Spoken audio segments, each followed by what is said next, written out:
Okay. Running the show tonight myself. No clue what's going on here. All right. I'm live. I've got some comments. Where is it? Oh, okay. You guys are on the YouTube. All right, good. Let's see here. All right. I'll wait for some folks to get in. You guys can interact with me in the chat. That's always a good time. Anybody that's out there watching that would like to jump on this, join in, tune in, all that good stuff, feel free. I'll send you the StreamYard link, and you can whatchamacallit, you can hop on and do this stuff. I don't know what that means, Ian, but the four of you that are watching from unknown sources, thank you. YouTubers, thank you for being here. So I waited a little while to do another unpopular opinion. Ian, I'll send you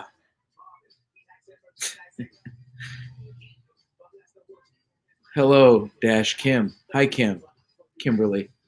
Ian, I'll send you the link too. I mean, I'm up, like I said, I had a few people asking me like, hey, I'm kind of interested, and I think I'll be able to add you in with that link. I should be able to add you in with that link. I don't know. What's up, Andrew? How you doing, man? So my whole thing, for those of you that have been following me for a while, I've done unpopular opinion off and on for years. As time has gone on, I've realized that my unpopular opinion, this is more of a popular opinion. So I don't feel like at this point in time, it is unpopular, and in this one tonight, it's stemming from a very close to my heart topic, which is men's mental health, because it's 2024 now. I do identify as a man, and I do suffer greatly from a pretty whacked out headspace. Hold on. He's going on if he wants to, Kimberly. But yeah, so I feel like I did my last unpopular opinion on trying to raise some awareness for things going on in the field. You guys have to excuse me. I'm super tired, pretty wiped out. I work 3 jobs because I'm a workaholic and all that shit. And the last couple nights I worked concert security doing barricade for Madonna. She likes to go on late, stay late. So I'm a little tired, but I'm here. I'm happy to be here with you guys. I have missed this. But yeah, so men's health. Courtney, hello. If I don't say hi to you guys right away, just know that I am here, and I'm here. I'm here with y'all. So, but yeah, so mental health is something that, especially for men, it's so overlooked and so hush hush. I mean, I know. I think it was November. It was like Men's Mental Health Awareness Month, but let's be honest. Everybody deserves to be aware of their mental health 24/7, because we live in a very tough time for everything. Everything is stressful in life, and especially as you get older, you realize that it doesn't matter how stressed out you are, because life goes on. Your bills still got to get paid. You wake up down in the dumps, you still have to go to work because your boss and all that other shit that needs to get done at your job still has to get done.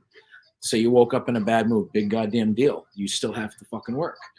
And I know for myself, and like a lot of people, holidays are fucking brutal, man. And I actually, I kind of hate the holidays. I'm not going to lie. I'm going to put this out there and say I really hate the holidays, because I just don't look forward to it. Like, I've got the kids, and that makes me, that gives me that momentary happiness, but everything that surrounds the holidays is just a stressful nightmare. And so I'm still learning the StreamYard, because it's been a hot minute. I was going to put up a little graphic here, but to give you an example of like my mental health, it's if you've ever seen the mid '90s classic movie The Rock with Sean Connery and Nicolas Cage. My mental health is about as stable as those green balls of VX gas that you basically can't breathe on, or the world will blow up. That's kind of me, and I'm up and down like a roller coaster. Hi, Dana. I mean, I can wake up in the morning, great, and a slight breeze from the southwest could come through and just set me down a path of just anger, like, and but that's the thing, like with my mental health, and I'm using this as a platform because you know what, I want to talk about it. I want to let people know it is okay to talk about being fucked up in the head because it's normal. I see you both in the background. I will put you in when I'm done flapping my gums, and I should be able to get you on no problem because I see the ability to do so. But yeah, so like for myself, and I don't know if anyone can relate to this, but when I am really down in the dumps, I don't even like being around myself, if that makes sense. It's just like, ugh, my own company. I mean, I love myself. Anyone that knows me knows I'm full of myself and I love myself. But there are days where I'm like, dude, I hate this version of you. And I got a couple of close friends, and I'm always like, listen, man, I'm sad Pablo today. And they're like, oh, we don't like sad Pablo. I'm like, I don't like that motherfucker either. Let's be honest. Like, dude needs to bounce. But there's sometimes and some days you can't get out of your own way. There's nothing you could do about that. Like in for myself, I am at this age now a workaholic, and it's great because I'm one of those people that idle hands are the devil's workshop. You know what I mean? Like if I'm sitting around with my thoughts and one mediocre thought crosses my brain, and then I'll think on it, and I'll overthink some more, and then I'll dwell on it, and then my whole output is done, and I'm just irritated and ruined. You know what I mean? So working all the damn time and sleeping when I'm not at work helps because I don't have time to think about it. And I got some pretty cool jobs that I really like, and I get to hang around people. And as an empath, I get to absorb all this like fun energy when I work the concerts, and I get all that out. But then it could be as simple as driving home and be like, oh man, I remember, 4.5 days ago, that text I got really wasn't right. And then I'm done again, So for me, around the holidays, this gets harder. Jeremy, what's up, buddy? So the holidays I dread them every year. And it's a lot of stuff. I'm not going to dump out all my personal laundry tonight because it's completely unnecessary. But you can only deal with so much shit as a human being. You can only hear you're a piece of shit or stuff like that, or just have negative fucking stuff thrown at you for so long before your body's just like, no mas, And I do a really good job of keeping it together. But for instance, I'll give you, I'm I guess daydreamer is the right word, but I have all these fanciful scenarios in my head, basically for absolutely everything. When I'm alone, I'm not really truly alone because I'm having a conversation with the 7 different personalities in my brain. And I like most of them. Most of them are pretty cool because I have these cool, like, what if scenarios. Like, oh, what if I found a scratch stick on the ground worth $1 million? And then I go down that path. But I'll have these moments at night when I'm leaving the gigs in Boston sometimes. And depending on where I park, it's sketchy walking through the city at night. But I mean, clearly I look like this. No one is going to be like, I'm going to pick that dude to go and mess with. But on that tip, I'm at that mindset sometimes where I'm like, I wish a motherfucker would. Like, you come at me because I'll tell you right now, the most dangerous human on earth is one that has no fear of death. And that's not to say that I'm like, hey man, I'm going to go walk out in traffic. It's not like that at all because I do love living and I live my life to the absolute fullest. But if some clown ass came up to try and rob me, I'm in that mindset one of those nights to be like, bro, you can go right ahead and try.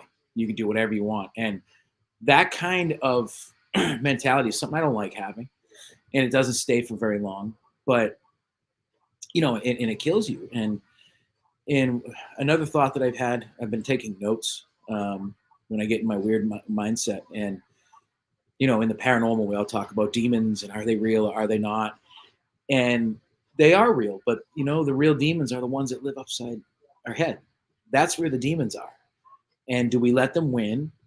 or do we exercise them in however way we can?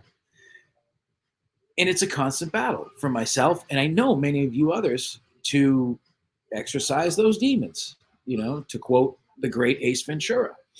I'm really dating myself tonight with these references, and that's fine because I came up in the 90s. That's the best decade. Fight me over it.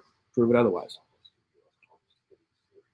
But yeah, so like there's so much going on, and I have missed a lot of things from a lot of you because I know it's going to come to a shock to some of you that didn't know. I actually deactivated my Facebook. It's been about a week and a half now, and it's been absolutely friggin' phenomenal. And I'm going to tell you why. There's way too many toxic ass adults on social media. For me, Facebook was my everything. It was my crutch. It was oh, I've got 30 seconds to kill. Oh, that light's red. What's going on?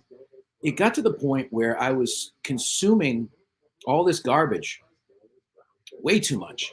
And I was starting to deal with a lot of shit being thrown at me from a lot of different people. This isn't one group or one aspect of my life, but I got tired of it. And I started I took out the scissors. I started cutting some toxic people out of my life. And I was like, you know what?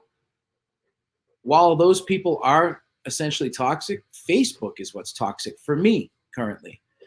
And I've been living happily on Instagram and TikTok for a little bit, and it doesn't consume me. It's one of those things like, yeah, Instagram will keep me occupied for like 5 minutes. And then I'm back on my way. I have finished all kinds of shows that I'd started I never got around to. I've been able to actually pay attention to the fucking people around me as opposed to being glued to the screen like a complete asshole. And my mental health has certainly improved because of it. That's not to say everything I saw on Facebook was bad, because obviously if that's the case, I really follow some shitty ass people and some shitty things. But there was enough of it that it started outweighing the good. The cons overweighed the pros. And while I miss seeing a lot of what you guys are doing out there and getting a lot of my information from Facebook, and that's not like important information. It's like pop culture bullshit, the stuff that I care about, not what the fuck's going on in the Middle East, because I can't do anything about that. I don't worry myself about that. But I miss it, but I don't miss it enough to put myself back in that scenario right now. And there are some people on there that, quite frankly, I don't ever want to see shit from them ever again, because it's just been a constant barrage. And, people hide behind these profiles. They hide behind the keyboard. They're little warriors. And that's cool. But these are the type of people that never get punched in the face, and it shows. And that doesn't happen enough anymore in this day and age. Like sometimes you need to get beat up. And I'm not advocating violence, but cancel me all you want. I don't fucking care. I don't have social media anymore. But what I'm saying is this social media has created a certain mindset for people, and I needed to get away from it. So all that being said, I am away from it. It's been wonderful. I enjoy where I am at right now. And I've gotten a lot of messages. People, dude, did you block me? What happened? And I was like, I blocked everybody. But I didn't block you personally. On Instagram, you guys can always find me on Instagram. I got like 800 goddamn profiles over there too. But yeah, Warner Paranormal Preservation Society, Warner Paranormal Explorers, my personal page, Matt F. and Warner. If I know you, if I've had at least a conversation with you, you're not a creepy ass, I'll accept you on that page because I like I said, I miss interacting with real people. And the shitty ones aren't reaching out to me anyways because they know they're toxic. So it's all good. But yeah, I've been living my life, and every day is a new battle. And I will tell you, and I had this conversation with my mom back at the beginning of December. I see my mom quite often. She's a lovely person. And I said to her, because I was on the top of the world at this point. I was like, man, I'll tell you, like my mental health has never been healthier than it is right now. I feel great. And I tell you, man, that was like beginning in December, where we'll call it a month. Within that month, I went from the highest high to the lowest low I have ever felt.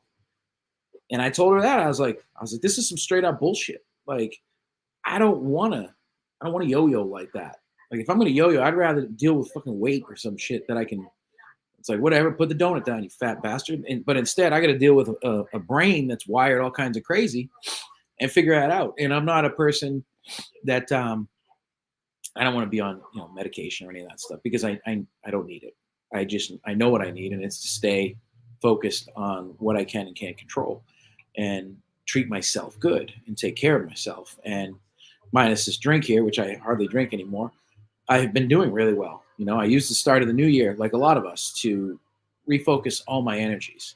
I've got my altar set up. I've got all my crystals laid out. They were fully charged in the moonlight, all that stuff, whether you believe in it or not. I do. I've been eating right. I've been drinking a gallon of water a day. I've been running again. I've been lifting all the time. And it does so much for my brain. And I'll tell you right now, without all that, I would probably be in some padded room somewhere because, you know what, guys, I'm tired. I'm just tired. And, and that's what led me to the deactivation of Facebook. And I know that men are supposed to be this tough, just take it on the chin, silent type. And it's not fair. We're expected to be the strong ones in a relationship, or the strong ones, the head of the household, the head of the family, and like shoulder all these burdens and just deal with it. And I can tell you right now, one thing that you never want to say to somebody that's just in a funk or whatever, or having a bad day or something, don't ever tell them to just suck it up, because that's just bullshit. First of all, you don't know what that person's going through. At the end of the day, that person, who knows? They could have just stubbed their toe that morning. They're having a bad day, and you saying that could set them off. One person's stress is their stress inherently and incessantly. Probably use the wrong words, but I like words. So that stress, whatever it is that set them on that path, that's theirs to absorb and deal with. You have no right to come in and be like, well, that shouldn't bother you. It wouldn't bother me. You're a totally different person. So no human being can dictate another person's stress and how it affects them. Just support them. Be like, hey, sorry you're having a bad day. The shitty advice is tomorrow's a new day, but it is true. If you focus on, and I say this to my daughter all the time, you can't let a few bad minutes turn into a bad day, because then you're going to have that mindset all day. And I try, and we all try to live that way. And for the most part, it does work, because even in my lowest of lows, I'll still find reasons to smile.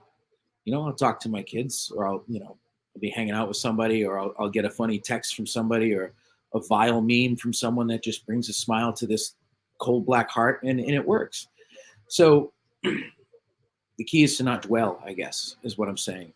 Hi, everybody I didn't say hello to. I am rambling, and it feels good. So I don't get to make posts for you guys multiple times a day on Facebook anymore. But yeah, we need to be more supportive of each other, is what it comes down to, because you never know what the person next to you is going through. And I know that we all have our own struggles.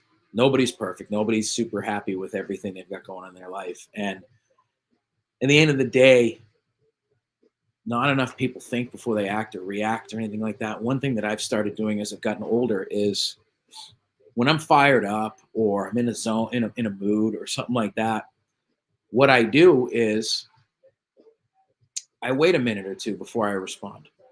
If I'm in a shitty mood and I get an email from work and I don't like the tone, I'm not happy about it, but I'm like, all right, breathe it out. I'm having a bad day. Maybe they're having a bad day. Or if I get a text from someone that I'm tired of fucking dealing with, kill them with kindness, because that is even worse. But it helps me not overreact, because the biggest thing that I see from people is overreacting. And then it's a snowball effect. And then within 3 or 4 responses back and forth, you want to strangle each other. That's not getting anyone anywhere. It's just ruining another person's day as well as yours. So I think before I react. I give it time, and I craft a proper response for the scenario versus one that I want. And I don't feel enough people do that stuff. I'm gonna read a couple comments. Yeah, Courtney, I agree. And Courtney, I will put you on blast. Courtney has checked in on me a few times, and I truly appreciate that. I might be crazy, but I'm not crazy. So I appreciate it. Hi, Nicole. Kimberly, if I was tired of you, I would have blocked you personally already. Hi, Gina. Hi, everyone else. So yeah, I wanted to use this platform tonight to let others know and be like, hey, man, it's okay. This stuff happens, and We all go through it, and I don't feel like men get enough.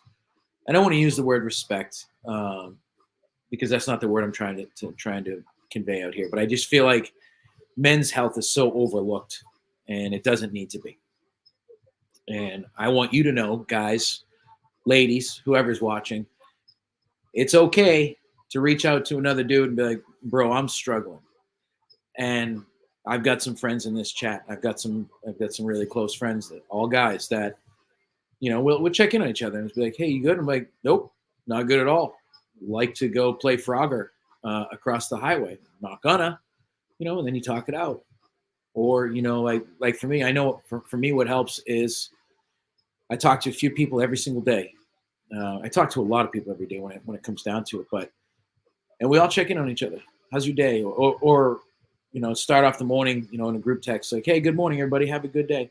And that's one thing that our good buddy Sully, he's good for. He's a royal pain in the ass, but he's a loyal pain in that ass. And he'll message, say, everybody, have a good day today. Make it your best day. And it's like, this dude is he's that's not him, but it is him. It's hard to explain if you don't know him, but it's so good to have people like that have your back, because at the end of the day, if you're really down, you can text that dude and be like, hey, you know what? I'm not having a good day, and this is why, and lay it all out, and those ears will be there to listen for you. So what I'm saying is, we all have those friends. Use those friends. Tell your friends that you love them. Take that, because people, I don't know why people still think that's weird. Like, I hug my guy friends when I see him if I haven't seen him for a while. You know why? Because that's my people. I tell my friends I love them all the time, because I do. These are all important puzzle pieces to the puzzle that is us, that makes us the walking skin suit that we are, is our friends and our family and our people. Because without that, what are we? We've got nothing. So never hesitate to reach out to your people. Reach out to me, even if I don't know you. Send me a message. I answer everything.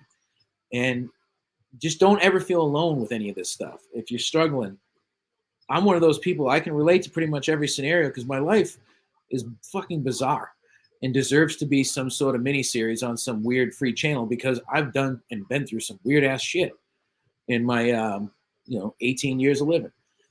I'm older than that, but yeah, that's kind of where we're at. I got a couple of my good people in the back that would like to join us, and I know I've got this sultry voice, and you guys have gotten used to it, but we'll let some other people chat. If any of you guys in this chat are interested in joining us on camera, shoot me a Facebook Messenger, because I do still have Messenger, or you can comment on the side here, and I will try to see it and hook you up with the link if you want it. That being said, now I'm going to talk to you guys because I can see you. Do you want to come on at the same time, or do you want some solo time? Do you care? All right, one doesn't care. See, all right, I'm going to bring you both on.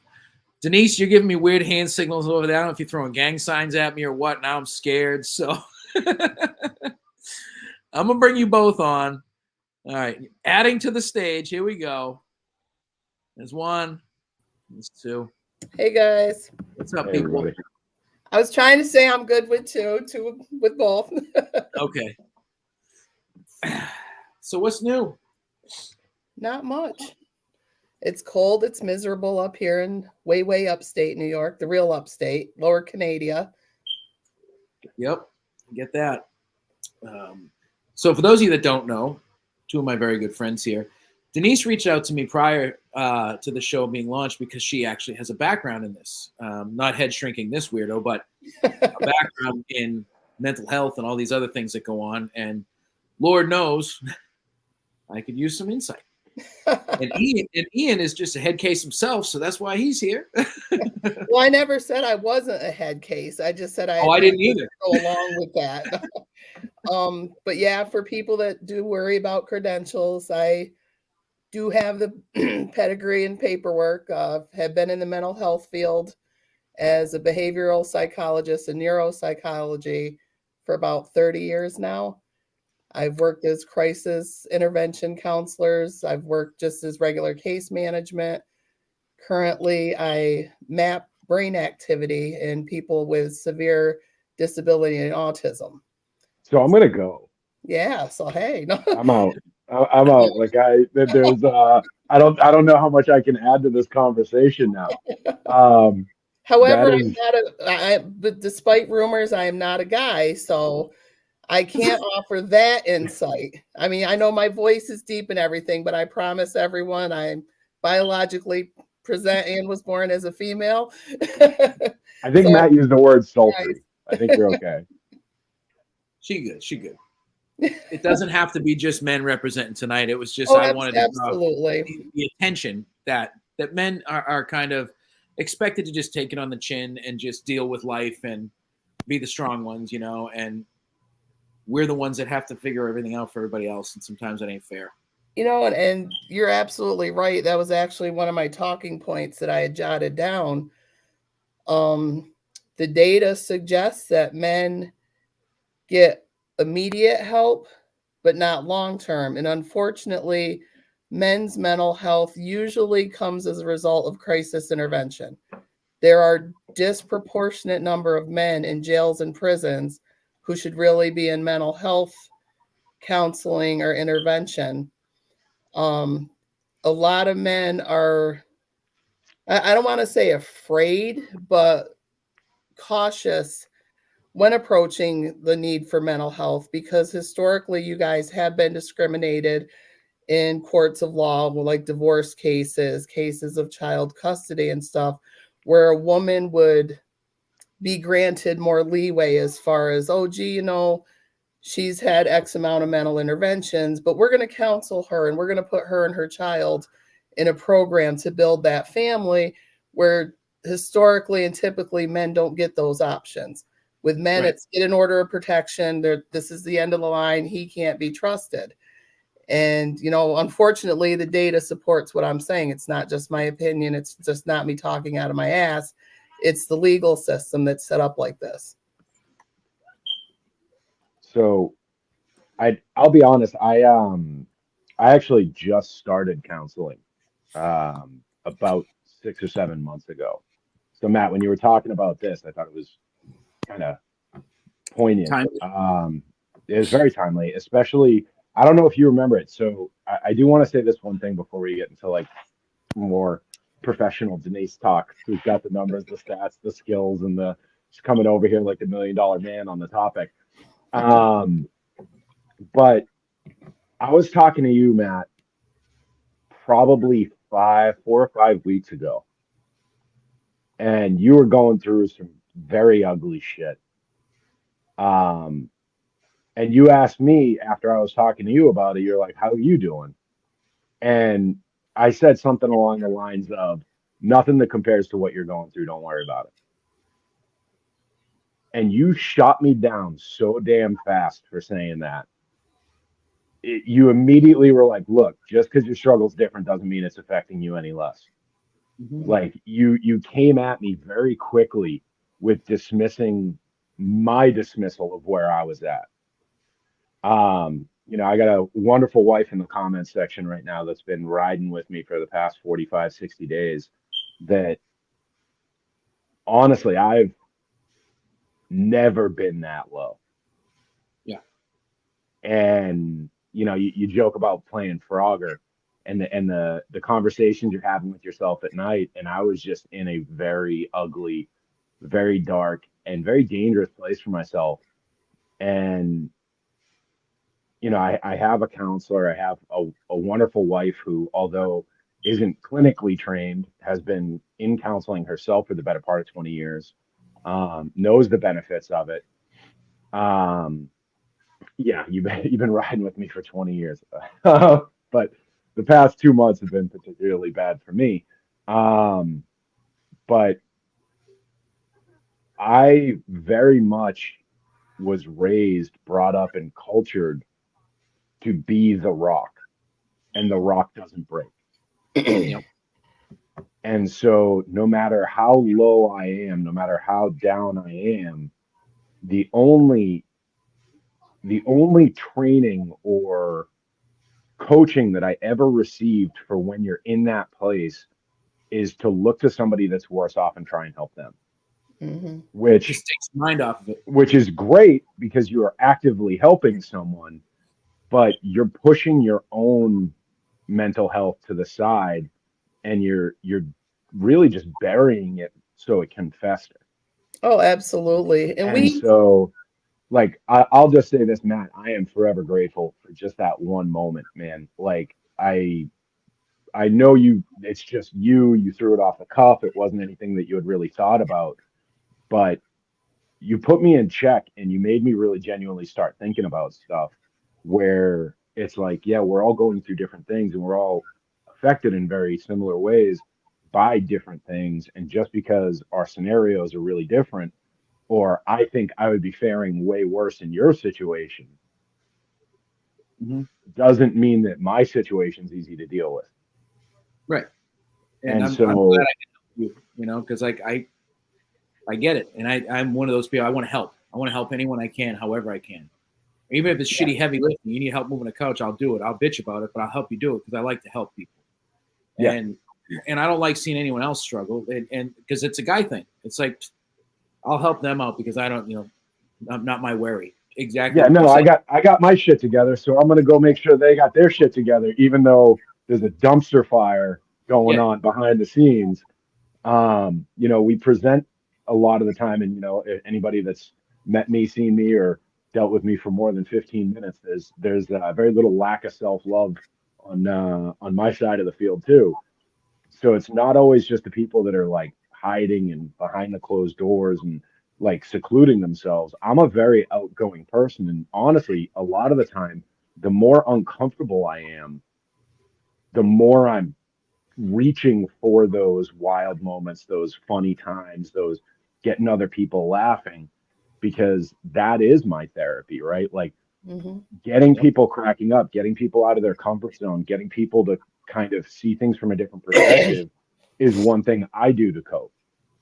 And so, I gotta give a ton of credit to not only you, Matt, but like all the people you've exposed me to as well along the way that have kind of given me that space to grow and kind of see where other people are at. And this kind of conversation, it's actually really not easy for me. And I made fun of Russ not too long ago for smoking during his lives, right? Like I'm like, Yeah. dude, try to be a little professional, don't fucking smoke. Um, but here I am, like I think I had two in the lobby, and I'm about to have another one now because it's a real high anxiety moment for me, right? Like I and what sucks, and this is one thing too, Matt, that I think that you fostered in our group that's very different. We've held each other up as a group on a few different things, especially recently. Hmm. Um, that I think that none of us are patting each other on the back for doing or anything like that. We just did it because we actually genuinely love and care about each other. I have other circles of friends that I actually did reach out to a few weeks ago and said, like, hey guys, I am sorry I'm absent. I am going through probably like the darkest feeling of depression that I've ever dealt with right now. Um, and I'm sorry. And it wasn't until I started coming out of it that I like looked back at it. Not a single person responded. Mhm. That's shitty. And well, actually, I shouldn't say that. I did have one person respond. Like 4 days later, he reached out and he was like, "Hey, man, I'm really sorry I didn't notice. Like, are you okay? Like, can I do anything?" But it was a group of like 12 people in this Yeah. group chat, and only one person said anything. And so now I've just walked away from them. Now that I'm feeling a little bit better and I have a little bit of perspective, um, but I'm also taking a look at it, and it's like, holy shit, how bad of a place do you have to be in a human being that you witnessed somebody expose themselves like that? Because let's be fair, like for a guy to turn around and say that I'm depressed and that Mm. I'm in a bad place, you're in a fucking bad place for someone to do that, especially like someone like myself. Like, I don't look for help. I don't call people when I need heavy things lifted. I throw my fucking back out and I go to the doctor next month because I don't know why I have migraines and can't stand up. Yeah. Like, so for someone like me to go up like that and to have the crickets, it's it's wild to me that someone could witness that moment of vulnerability and not see it for what it was. And unfortunately, those are the type of people too that like God forbid it goes the wrong way, they show up at the funeral like, oh, I had no idea there was no signs. You fucking ignored them. Yeah. That's the difference. You're too I think too, some people are afraid, and it's not an excuse, it's cowardice, in my opinion, to help with something like that, because then they're going to have to possibly expose one of their flaws. You know, I tell some of my clients, because they'll be like, oh, you have it all together. You never get upset. And I'm like, are you kidding? I'm going to leave this session, go have a screaming fit, punch my steering wheel with my fists all the way home, because there has to be release. And what people aren't realizing, and it's that double-edged sword again with social media, it is trauma porn is the bane of my existence. And that goes with what Ian was saying. Well, you shouldn't think like that, because there's someone tonight that doesn't have a bed to lay in. Or, well, you're not in an institution, so you shouldn't feel. No, it's you. It's your personal experience. No one can draw those parameters. And people don't understand depression. There's so many different stages. Biochemical depression is not going to go away with a walk in the sunshine in a Skippy song. It just doesn't happen. And people, I see people online all the time. Well, I was depressed, when grandma died, and I listened to cheery songs, and I made myself shower every day, and I got over it. Well, that's different. You're supposed to be sad when someone we love, dies. You were sad, not depressed. Yeah, it's called grief. When your brain is literally misfiring, giving off the wrong amounts of chemicals, which leads to inflammation, which leads to headaches, which leads to real sickness. That's not something that goes away with a cheerful song and a cup of tea. And people need to start realizing this. We have one person waiting in the wings. I'm going to bring him on as well. I was warned that he can talk and talk and talk and talk. So he's in the right place, because the three of us are the same. So if we need to reel him in, we'll reel him in. Reel me in at any point. Oh, right. Trevor. I knew it. I knew it was going to be Trevor. Yeah, our conversation on your show the other day, I'm like, Trevor's going to get up here. I know he's going to show up. Speaking of our conversation on your show, I want to start up a piece of content with just you and I called an ADH deep dive. So that's for another time. That's one little, throw that in there, little. Anyway, let's get back to what the show's actually for. So, mental health. I could talk days on this, but give me a starting point, because I don't want to throw off too far of what you guys were going on. So, just whatever you might have experience-wise that you want to talk about, things that you witnessed that bother you, whatever go off the top. I think the only point that we're not going to make today is that men's mental health is a joke. Fair enough. First, who's got the goddamn smoke detector that needs a new battery? That's Denise. I'm in a garage. I have zero safety features in this. If you look up, there is no safety. I know it may sound bad. Denise has the chirp. My smoke detectors in my apartment were basically dead whenever I moved in, and batteries are $18 each. I'm like, I'm just taking them out. I'm just not going to be stupid. If things are dirty here, it means the kids are into stuff. But, so, I mean,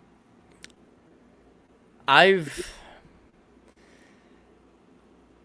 been told to just, okay, my brain's like, where do we start? So, the first thing that came to my head, as far as men's mental health goes, I know it's not paranormal, but this isn't a paranormal show, is, for the good part of my life, not for the last, 5 or 6 years, but no matter what's really happened in my life, whether, a bad relationship that wasn't my fault, hardship in my life, I heard you guys briefly talk about a death in the family, hazing, from my past, men are often told just to suck it up, which that's made me more emotional over the years because um, I've just held it in for so long at the time that um, at the times to where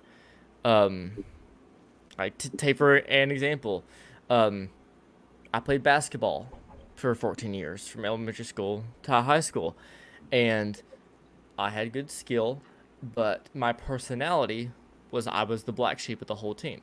On the court, they loved me. Off the court, they dealt.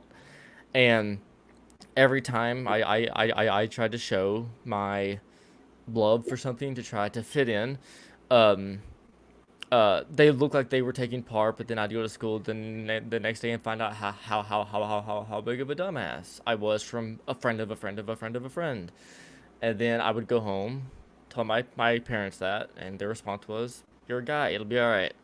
Then I'm like, "All right." And then over the course of time, long story short, um, once I got out on my own, um, it wasn't all right because it took me years to get out of that stigma of like just deal with it. Um, Now every time, not every time, most times, if you bring up the right topic due to my past, I will immediately shed a tear.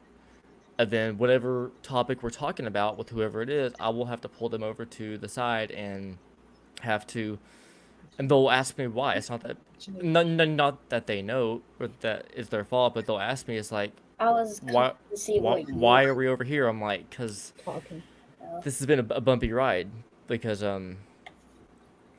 I going more to the paranormal, but I'm not gonna say specifics. But I used to be a employee of a company, and um, they told me after months of training that I wasn't going to get out of training because I wasn't being myself, and and there was two or three other men that I was told that were in that same spot, and I'm like, how do you know I'm not being myself? And they said that they can just tell. I'm like, okay. And then me being that position that I was in, it was basically a dream job, and something that I would literally cancel my day job to go do. And once they pretty much abandoned me, um, well, I left them, but mentally they abandoned me. Um, it took me almost a year to realize there's actually good people in this world that actually care about me, in this sense of the fashion, but real me in. Sometimes it takes a really long time to find a tribe. Yeah. Well, I hit a I certain think- age. I thought I was just not going to make friends anymore, and I've made more friends in the past Yeah. year than I did the past 5 together. And it's like it's weird to me, And- but eventually it works out. And, And- here's where the paranormal comes into play on this. And tell me to shut up if you want me to shut up. Never. One of the things with you that you struggled with too is trying to express yourself. The anger would build, you'd blurt out stuff, and the harder people pressed you to calm down and just say what the matter was, you couldn't, on top of your ADHD, the anxiety, the depression. They were Yeah. trying to force you into that, and they just didn't understand. At that point, they should have took 3 steps back, Yeah. let you breathe it out, let you rage it out, because anger is a very valid emotion, and for that, you always felt stifled. And that's where you get that pain behind your neck and the upper shoulders, because that's where you hold all your stuff. Yeah. It's and I will say too, Trevor, like for those of us with ADHD, and for some of us with low grade autism,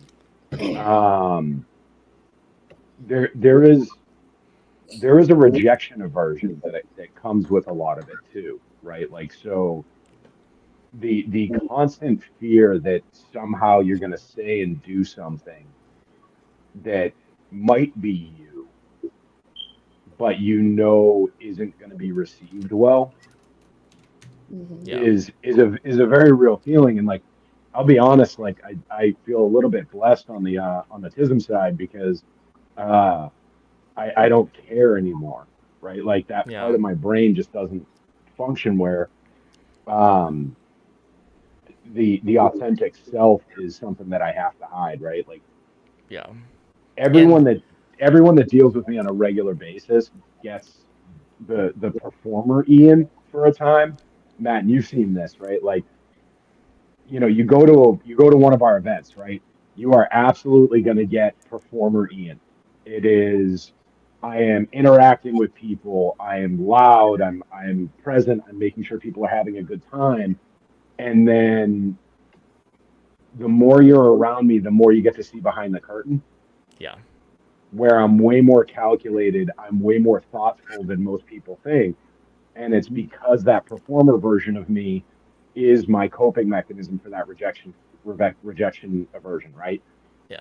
I know that if I put on that show, I can be my most authentic self while putting it on a show. I just have to put it in this package that's presentable and palatable and really people will go into it giving me that latitude to be ridiculous or to be a little bit out of the norm and act as other people really wouldn't because I know there's going to be things that I want to say or do or things like that that if I didn't frame it as this performance it you'd be hearing from a buddy of a buddy of a buddy of how ridiculous Ian is, how stupid Ian is, how absurd Ian is.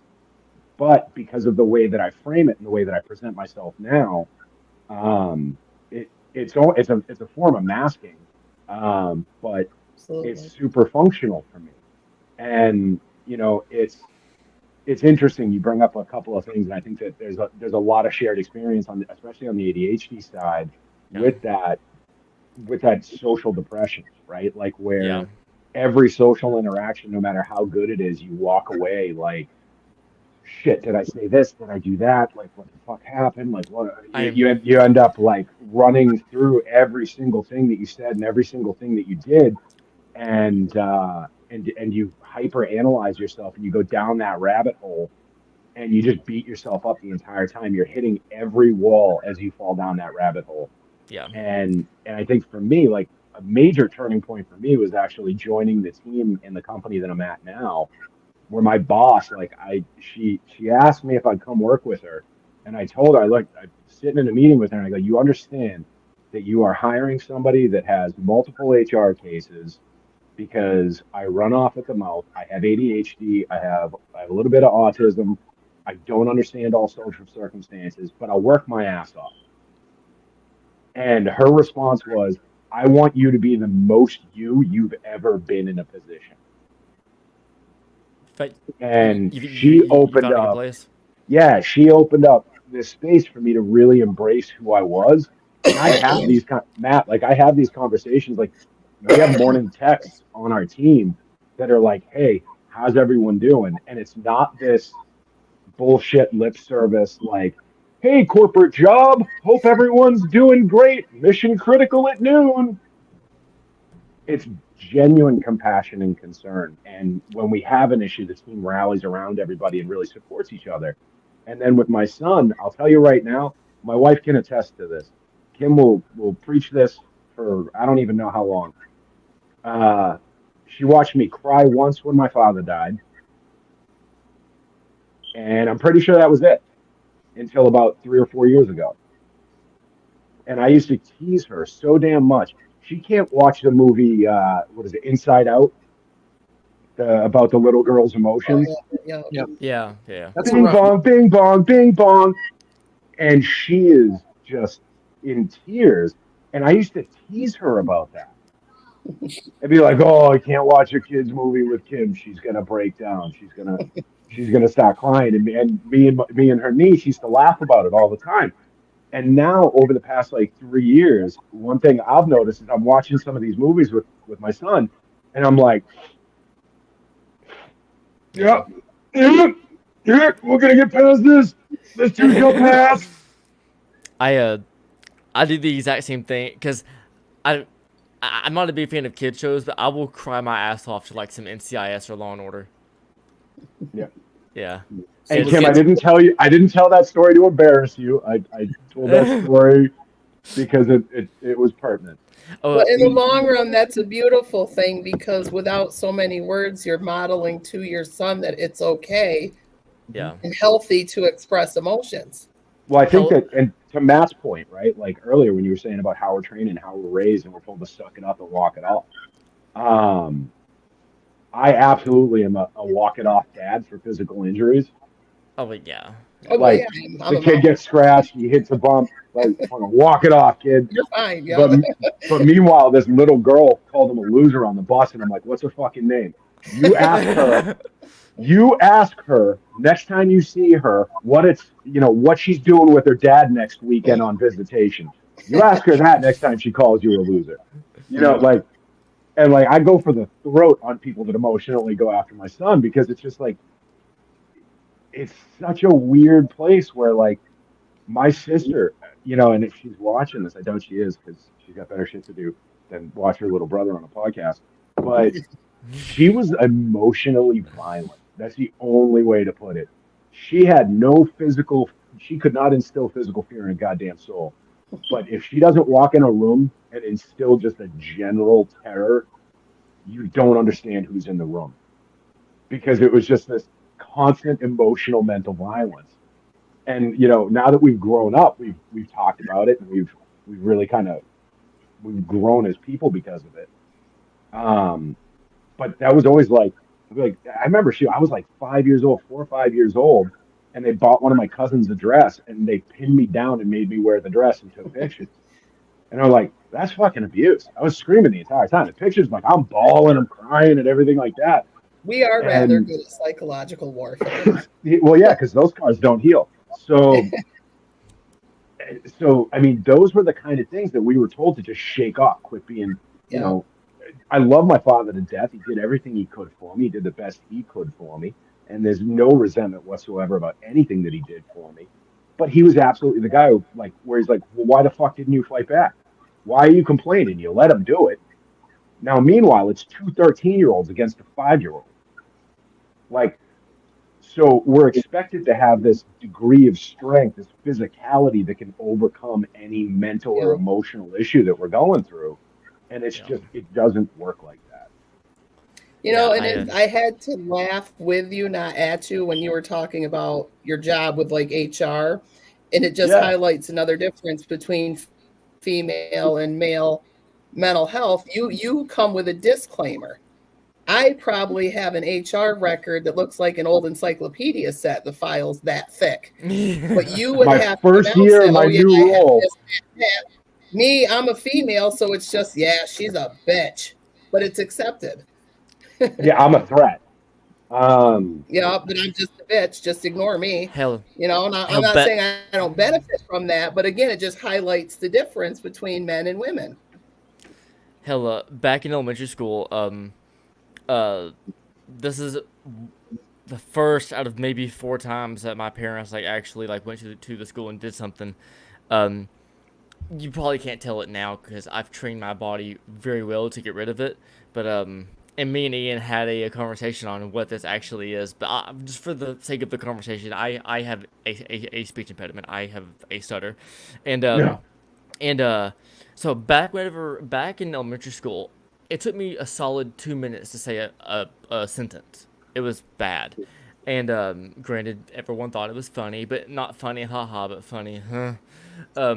So people would constantly make fun of me and this and that and the other. But one day, I had a bully in elementary school, in middle school, and high school. He's no longer on this earth. Despite what he did to me, rest his soul.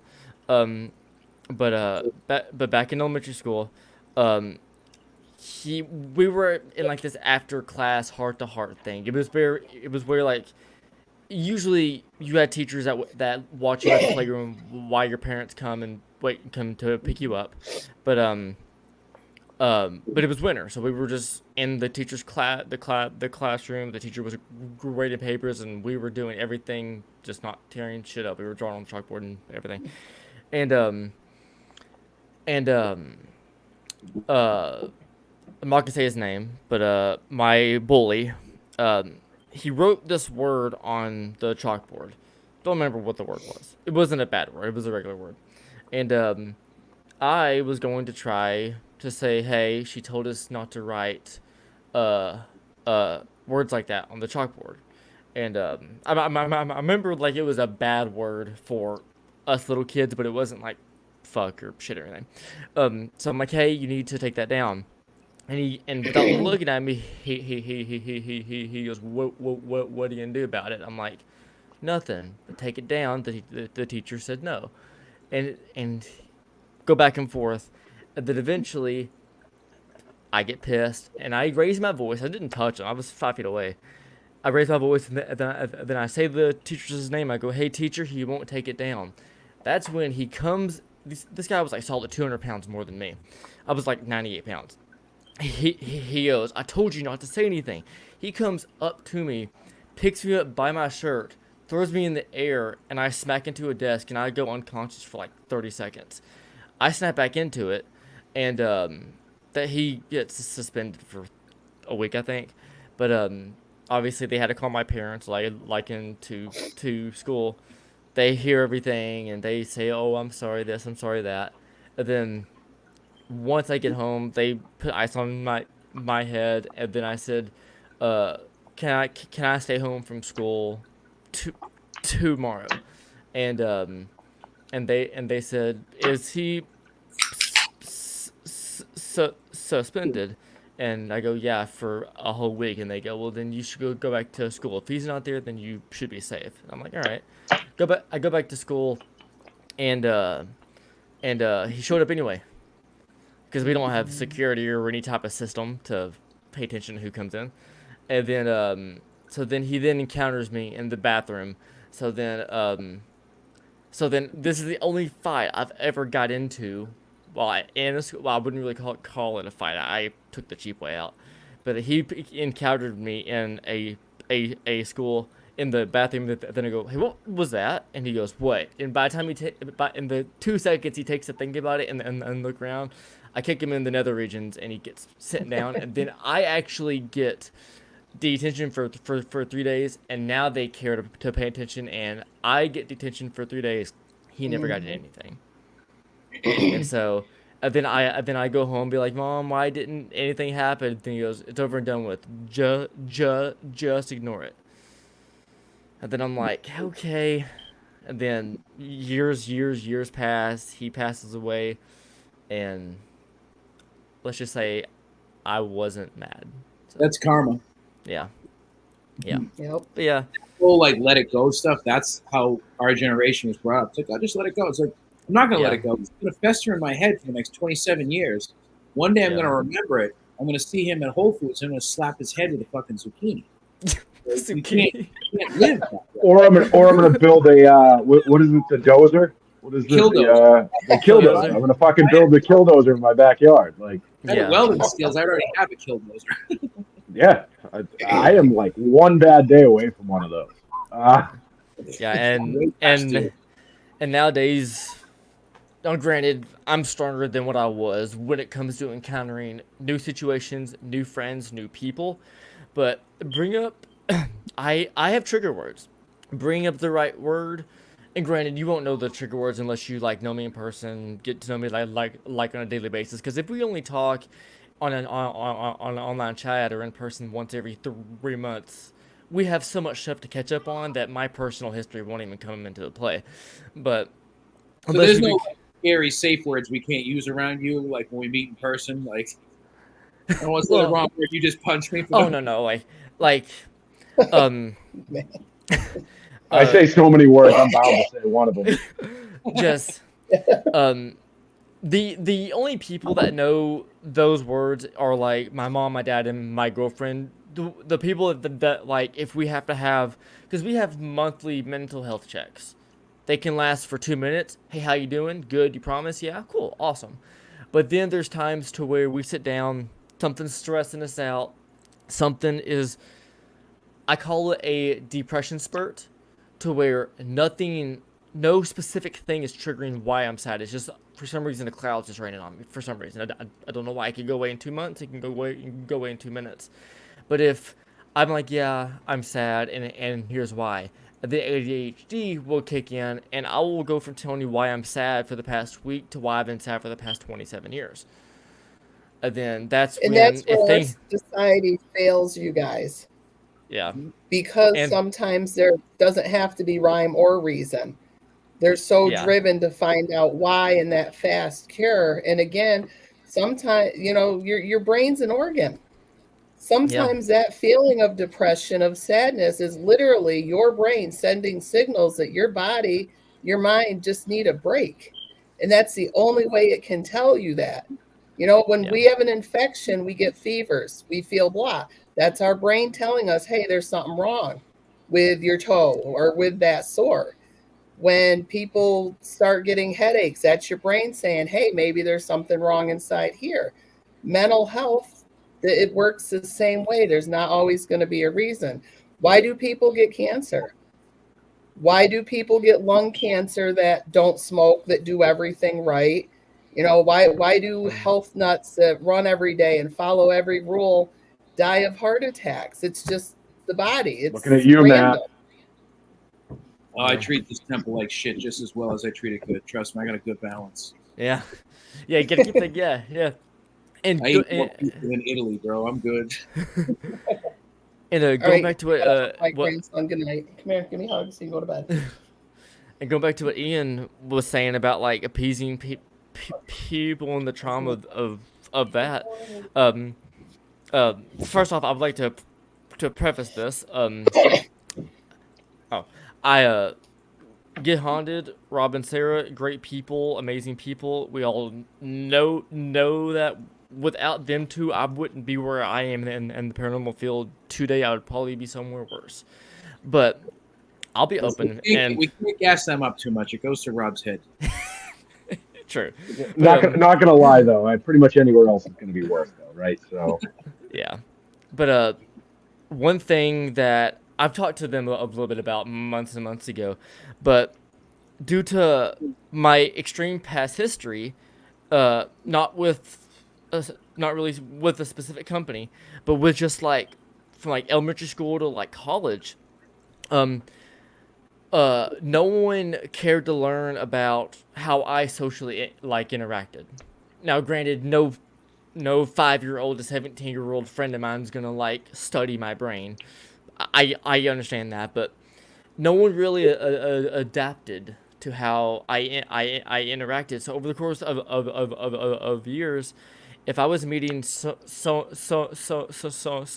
new, whether I was skeptical about them at first or I knew they were a great human being, I just didn't know them personally yet. Um, I was scared shitless that like, okay, things right now are good. The people that I'm talking to like me as far as I'm aware.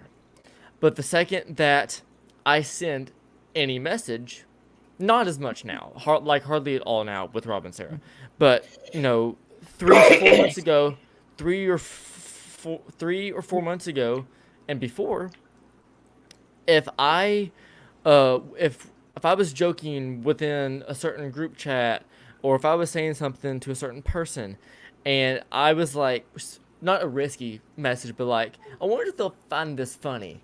Let's find out. I'll send it, and even though they send back a response, I'm still questioning. It's a text. I can't see emotion. Like, I just fucked up. When in reality, that person on the other end's like, I fucking love this dude. no, Rob, you didn't. And Rob, yeah, while you're here, like, from getting to know you from the time that I texted you to roughly about 4 or 5 months ago, not so much now. I can say like anything to your face now, and you'll love me, but months and months ago, there was a deep down part inside of my head to where I know your life and your history with military and all that. So I know you've probably been called and said a lot worse too, but I would send a response to a joke or just a paragraph word response to something he asked, right? And I used to be afraid that if I had one word wrong, he would fucking just hate me. Because there has been times to where I actually had this like inspirational thing, like, oh, thank you so much for doing this and doing that, right? And I've backspaced that a couple times in the past year, thinking that, oh, he's gonna think I'm being too nice and I'm trying too hard, and if I'm trying too hard, that must mean I want something. If I want something, then I'm a bad person. Fuck, I'm a bad person. And then I'm like, oh, I fucking hate my, because now, like, obviously me, Rob, Sarah, everyone in the P3, our trust is there now. I can pretty much say anything, and whatever the response is, we'll get through it, right? But months and months and months ago, I was scared to even send a text if it wasn't just a simple yes, no, okay, I got you. Because I was afraid that, like, if I say the one thing wrong, it's like, well, this guy's not perfect, he can go fuck himself. It's like, it's how I was trained all my life. No one adapted to who I was, so I had to take months and months and months and months to adapt to what they liked. And if I fucked up once, they didn't care enough, so then they just did that with remorse at all, and I was stuck there like, I just gained trust in you, but you just left without a trace and not a care in the world. We're missing something here. And that's why deep down inside, it like it's like, if you're in the process of getting to know me, I am a goody two shoes kiss your ass person. Depending on our relationship. If we're just friends, I am going to try to make you like me as much as possible. But then you might see this sudden shift to where I'm constantly just one word, quick answers, sending heart emojis to all of a sudden, boom, dark humor, and you're like, where did this come from? And I'm like, I'm comfortable mentally. I know the person on the other end of this is not thinking this at all. But mentally, my dumbass brain's like saying, I can't let them leave me. I gotta say everything perfect. Yeah, I see my niece Cassandra had wrote in the thing that it's a trauma response. Yeah. Which she's also in the field, and I absolutely agree. You know, you can only get burned so many times before you automatically jerk that finger away from any type of fire or what looks like a fire. So to kind of plus piggyback on what you younger said, kids. You know, we got kids coming up. I don't mean to call you guys kids, but I'm older than you guys. I didn't grow up with social media. We had to use our words. You know, we had to write letters and make real phone calls. I'm old. We weren't as disposable. When I was your age. Matt, you're still in your 30s, right? 30. I'm 42. Oh shit. No, Matt and I are both far older than we look. His because of tattoos, mine because of wonderful aging and how well I treat my body. See, Matt looks younger because he has a Fit for an Autopsy hoodie on. Great band. But you look older because you look like a lumberjack from the 1940s. Put that shirt on. And I'm running up on 50. All right, Trevor. We were friends a minute ago. I'm a lumber snack, and the bitch. technology went quick in those 10 years. You could be my snack later. Yeah. All right, Trevor, you just got invited to the cookout. We got to get you into our group chat. Hey, you could be my string cheese, and no matter how I peel you apart, you'll still be just as good. That is threatening, arousing, and flattering all at the same time. I'm wearing pants over here, and now I'm concerned. I'm thinking, is this where you need the email to like exit? Because I'll leave and let you guys do this. This is a perfect example of where men's mental health leads us. No, actually, that's actually a really good point because we joke all fucked up. That's what it is. And I was going to piggyback off what you were saying, Trevor, about like, you know, kind of dipping your toe in, testing the waters. Like, I'm almost the opposite. Like, I will send someone I just met like 2 girls, 1 cup to gauge their interest to see if they're cool enough to hang with me. And then go from there. If you're disgusted, we're not going to be friends anyways. So, I don't really send that video. That's dating myself. Don't Google that if you don't know what that is. Yeah, just yeah, stay innocent. Just stay innocent. But I will say, and- I just introduced some people to that. They didn't know what it was. I didn't show it to them, but I actually Googled it, and you can't even really Google it anymore. Even Google's like, bro, just give it up. Like, let it die. And yet, one man, one jar is still out there. That's the worst. The worst of the worst. I don't care. I'm not going to say what this is, but if you know, you know. Look at it up on your own time. California Hot Pocket. Nope, don't do it. Don't do it. Since we're on that little trend, that's all I'm gonna say. But Again, this is how we deal with mental health. As Yeah. men. Yeah, Yeah. it goes from I was never, no one ever talked to me as a kid, and next thing you know, we're bringing up stuff like this on stream. It's Yeah, like, we're pulling but- out the classics from E-Bomb's world. but going off what you said, with people that I've met online, and with Get Haunted, YouTubers, anything, I do my best to have them like me because I'm a kind heart soul. Like I'll say it. I love who I am today rather than who I was back when I was a kid. But saying that, if I meet someone new in person, that if it's a new coworker at work is talking to me, there's a chance he might be my friend. Or if my girlfriend makes a new friend at work, or if we're both at a bar and someone new comes up like the bar and strike up a conversation. I do not know anything about them. I do not know their history. I do not want to so I will be blunt as hell if we're in person and you're in my area, because my brain just works weird.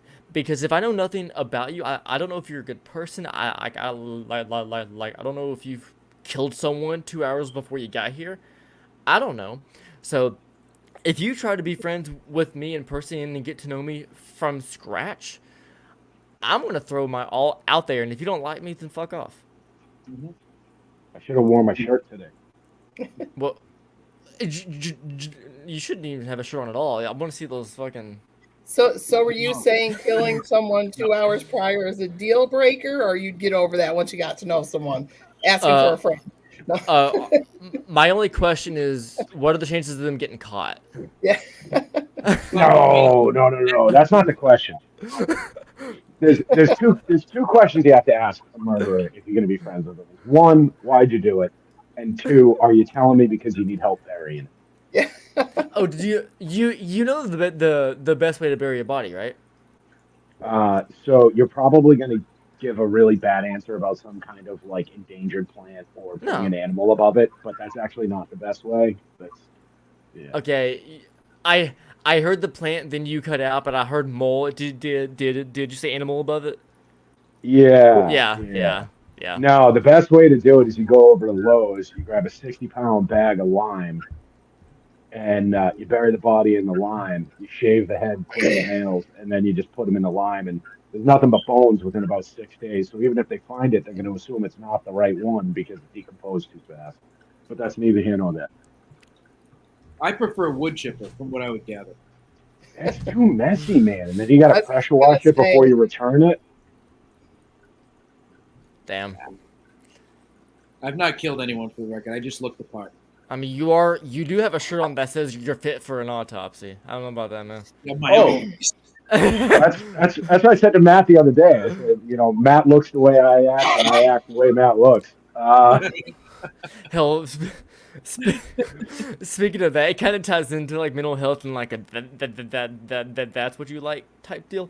But I'm a delivery driver for FedEx Ground. The internet, they all know that. So I don't care if I say that like out loud. But I do a pickup at a local pharmacy in my area, and the girl at the desk that does all like the pickup and order stuff, right? She's a hick. Like bumfuck nowhere, country music, like Beyonce only type stuff. And I was one day was like a good day like last week or something, and I I had a headphone in because my aux cord broke, so I had to buy a new one. But so I wore a headphone for one day. I'm not allowed to wear two while driving, but one headphone. And then me just vibing, I come in just going, and she looks at me and goes, "You about to sneeze?" I'm like, "No, I'm singing." Then she goes, "You're singing?" I'm like, "Yeah." And I'm like, "What are you listening to?" Without a second thought, I look at her and go, "Oh, Tower of Torsos by Signs of the Swarm." And she goes, "One more time?" And then I thought about it, and then I go, I It's just a said that. hymnal. I just said that out loud in front of a Christian pharmacy, but I got up close. I said "Tower of Torsos" by Signs of the Swarm, and she gets on Spotify on her computer, It's but a love doesn't. song. Don't worry about it. She goes on Spotify and types in Signs of the Swarm. Looked at the band picture, and without second thought, she looks at me and goes, "Was that you in high school?" I'm like, "Yep." Yep, and you want to know why? And yeah, I stayed there for like 2 minutes just saying like all the stuff we're saying here, but yeah. Yeah.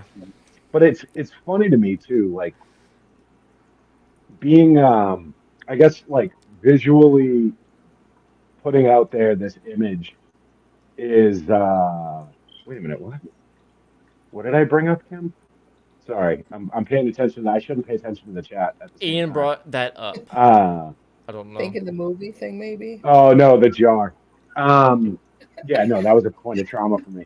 But no, Um, like so for as much as I try to present, What the hell did I do, Morgan? Fuck. Oh, Thanks, playing Kimberly, for that. coming in and pipe bombing the conversation. is there you go. Morgan a friend of yours? She's a local. Yeah, we know Oh. Morgan. All She's right. she's a friend of the zone. Gotcha. Morgan, before you harass me, I'm not on Facebook anymore. I haven't forgotten to invite you over to this wonderful place so you can come walk the place. It's still up there. Are you currently in Hartsdale Hall? I'm at the Hurt and Pain House. Oh, okay, gotcha. But Ian, continue on what you were saying, Yeah. unless you forgot about it. No, I didn't. It's lingering, but it's funny we're talking about mental health and we all kind of have these music things, right? Yeah. These very hard preferences in music, this very aggressive music, and almost to me, as I've gotten older, my music has chilled way the hell out. Like was it like Slipknot? Um, I mean, that was like I went to bed to that. Like Yeah. I'd throw my headphones on and go to sleep to Rammstein.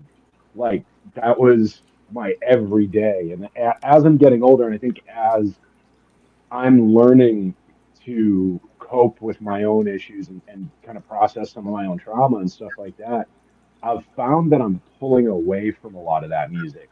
You guys find that like, and I guess this is kind of a question just asking, guy to guy or whatever, where we have this, testosterone buildup where we have to get the energy out, we have to get the aggression out, we have to have that safe vent.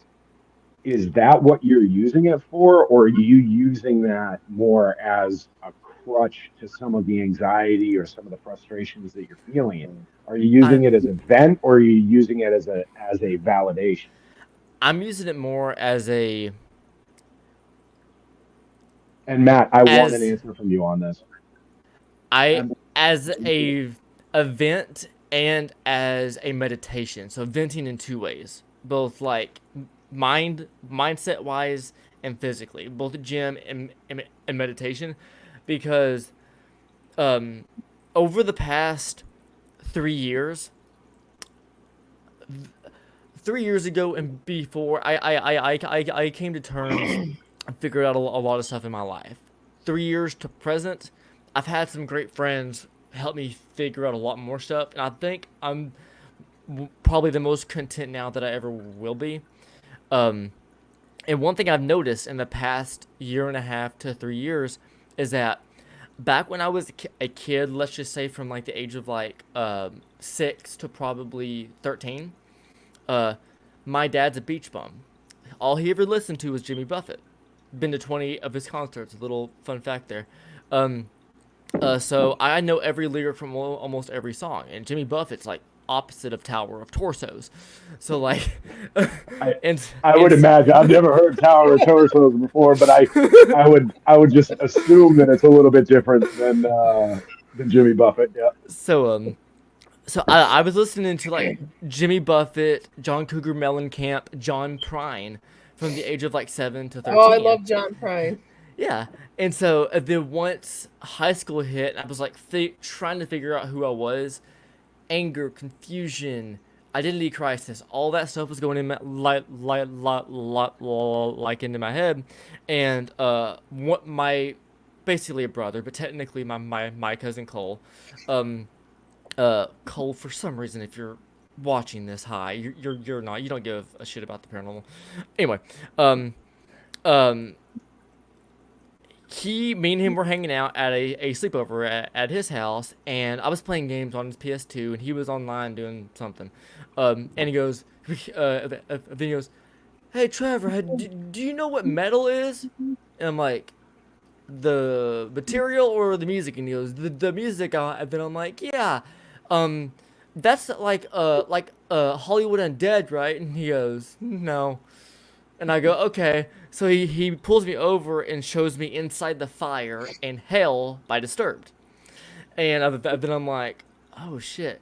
So that's when I found Disturbed, Avenged, Slipknot, System of a Down, and then down the road, Lorna Shore, Name of God, and all that stuff. And that's when I went on like a metalcore, deathcore spree from the age of like 15 to two now.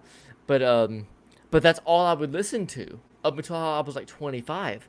Like I almost forgot about like Jimmy Buffett lyrics and like John Prine, John Cougar. And then once I mentally eventually resolved a bunch of issues in my head, I'm like, I no longer want to listen to the Hellfire by Lorna Shore for meditation. I'm no longer angry in my off time.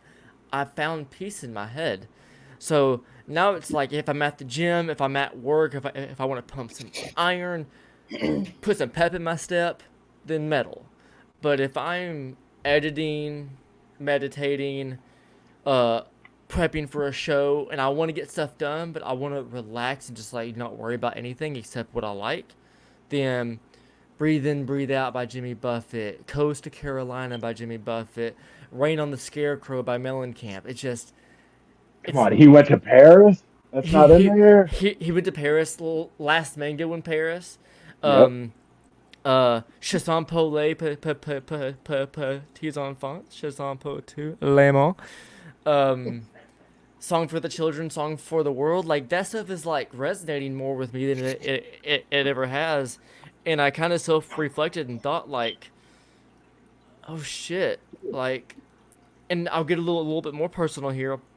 I still drink recreationally, but I used to have, like, a beer or two every night. I haven't had a beer in 2.5 weeks, and I feel fine. That's awesome, man. I no longer have, like, I still like to drink, but, like, it's extremely controlled because I found that I was drinking to calm down stress when I actually have the mindset to, like, music is good enough. I got that frequency in my ear to calm me down, but that's my 2 cents. Matt? Okay, so this woman has a question for you guys. The reason we females don't go to concerts and mosh is because we take everything very personal, and it would end up with a cat fight. Or some bitch would look at me sideways and I'd be like, nah, fuck you. You hit me on purpose. No, you guys don't do that. So when if you mosh, is it truly a release? Are there unspoken rules that we just don't get? Because like whenever I've gone and watched this, I'm like, why aren't they throwing real punches? Because I'm telling you, us females could never handle it. Okay, so I will tell you straight up, in my mosh days, if I ever saw somebody throw a real fist or lifted up their leg or anything like that, their shit was in the dirt before they knew what happened. Yeah, and so I have better insight on this than anyone. Yeah. Well, it's your job. Yeah, your security. So like for me, music is everything for me. Music is on the minute I wake up. It's on right now. It's on all the time for me, whether it's background noise or straight up. And recently, the past 1.5 years, job number 3 has become concert security. for myself, and it's my favorite job because it's absolutely incredible. I get to go see all these bands that I love, some that I don't, but I get paid to hang out at concerts, meet cool people, and see these amazing shows. Because of all that, I've been exposed to so much more music that I never would have given the opportunity to before. When I was 10 or 11, I was first introduced to the Ghetto Boys, which is like hardcore Houston rap music that this white boy from Abington had no right listening to. But I My had mind's cool playing tricks on me. Yep, I remember that. and I was like, "Oh shit, this is crazy!" And for the entirety of the 1990s, when I was coming up, I only listened to gangster rap. I didn't know other music existed. I didn't care. I wouldn't listen to it. I was the pretty fly for a white guy dude at my school, the only one dressing in Carl Kanai and Fat Farm and all the other stuff that the rappers wore. And I lived that lifestyle. I wasn't out shooting people or slanging drugs because Copy in New York. I was just a white kid from the suburbs. But and then because of that, then Limp Bizkit comes around and they make this sound. I'm like, what is this? I'm like, what's he doing? And I was like, this is some guitars and shit. Then new metal gets in my ears. It's like, wow, this is the best genre of all time. Which I still listen to Limp Bizkit every day. Well, the haters can piss off.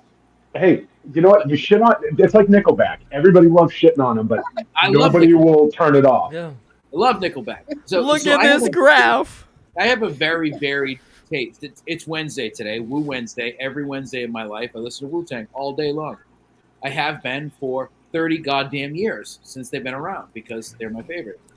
So I don't have I never grew out of I grew out of bands, but never genres. It's not like, oh, I can't listen to this on anymore because it doesn't do it for me.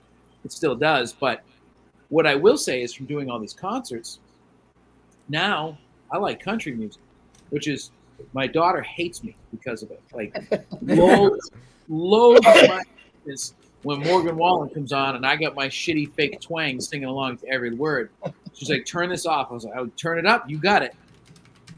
But I will say that's the worst genre of music to listen to when you're depressed because that shit sucks. Yeah.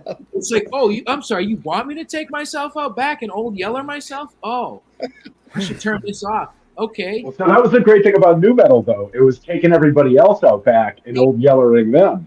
Yeah. Exactly. So I've tried to all right, I can't listen to certain country when I'm not feeling well.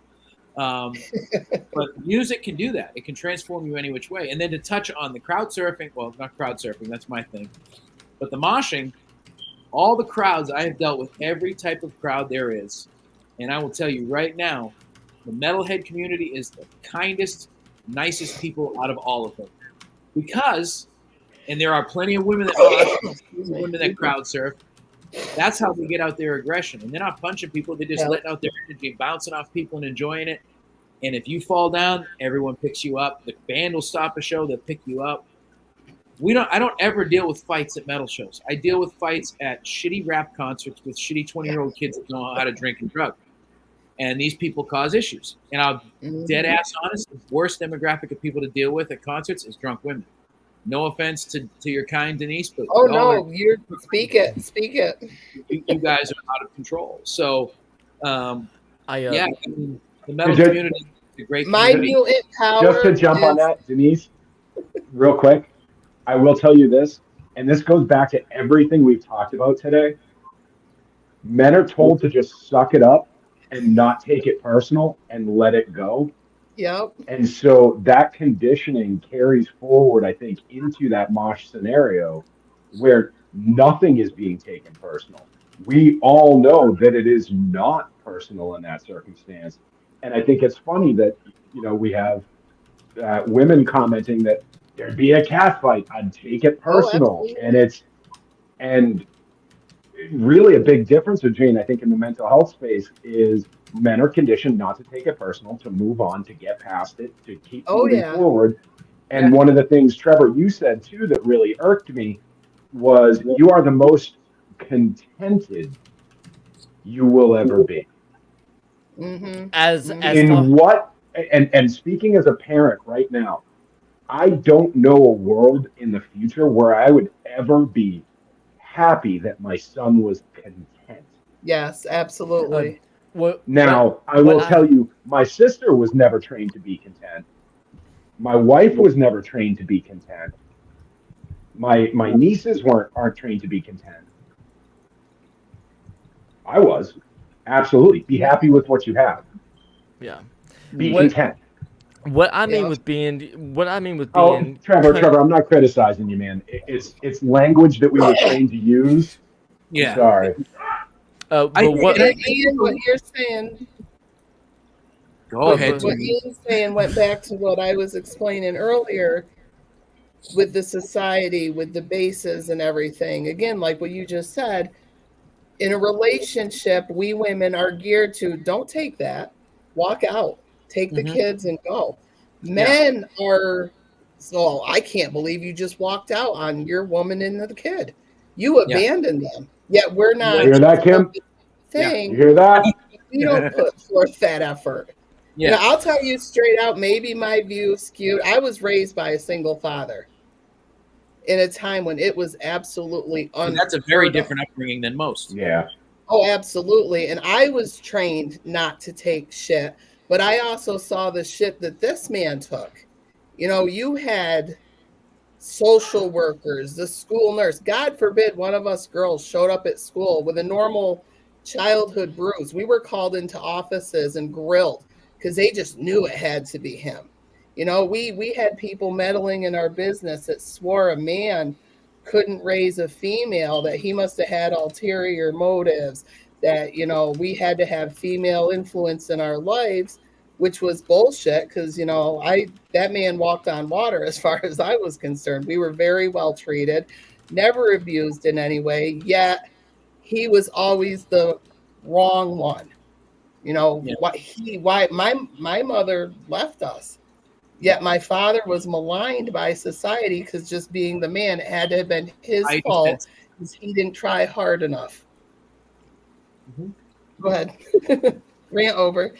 I think too that like to touch on the language, as you said, Ian, like one of those stupid sayings that used to piss me off was you get what you get and you don't get upset.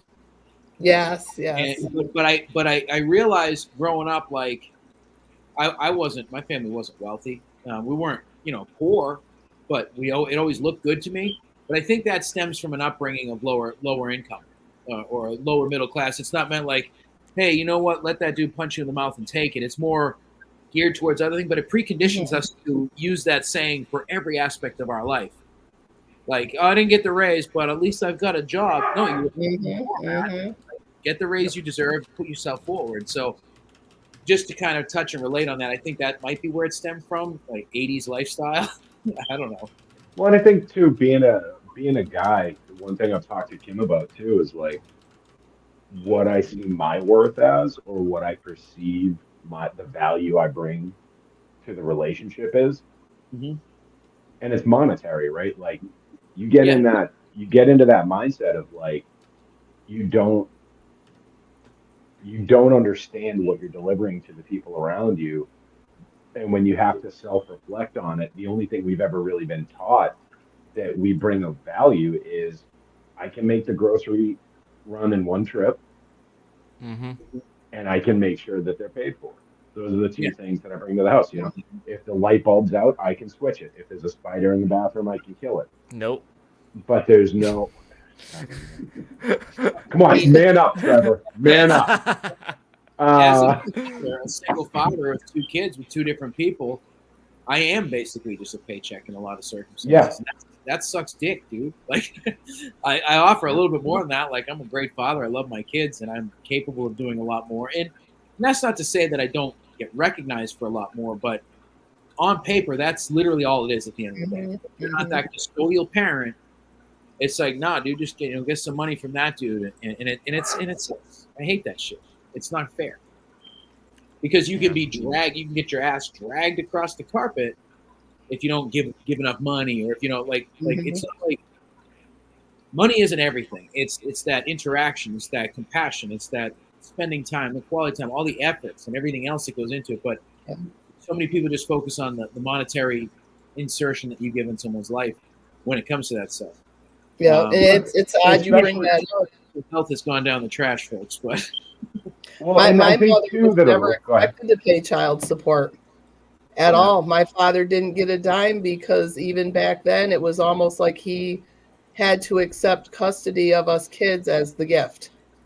Yeah. Like we're going to give you custody of these kids, but you're going to keep your mouth shut and you're going to go away and you're not going to bother anyone for child support and stuff. And I feel it's because he was a guy.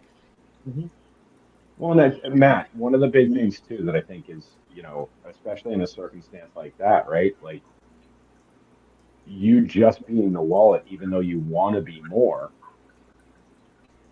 when people start talking about that, right? Men are, and to each other, I think is where a lot of the disservice happens.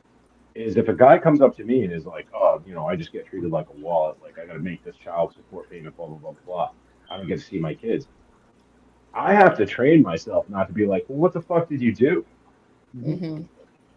Yeah. Like, what did you do to create that circumstance? But meanwhile, if a woman comes up and is like, this fucking deadbeat ex-husband of mine or this fucking baby daddy isn't paying what he's due, I'm like, wow, what a shitbag. Like, immediately, like, there's no, there, and Unpopular Opinion is the name of the show, so I'll bring it up. There was a particular movement where we were expected just to believe everybody of a particular gender, no matter what they said, not too long ago. Yeah. And I feel like I was trained to do that years ago. Yeah. Like, that's not new to me. Like, if my wife came home and, like, I know she doesn't work, like, there's no one that works in her office. Like, her boss comes in, like, once every 6 months. She could come home tomorrow and be like, he came into the office and grabbed my ass today. And my ass would be in my car. Yeah. I'd be calling every connection I have to find this man's home address on my way to it.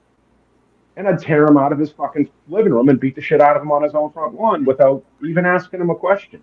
Yep. Yeah.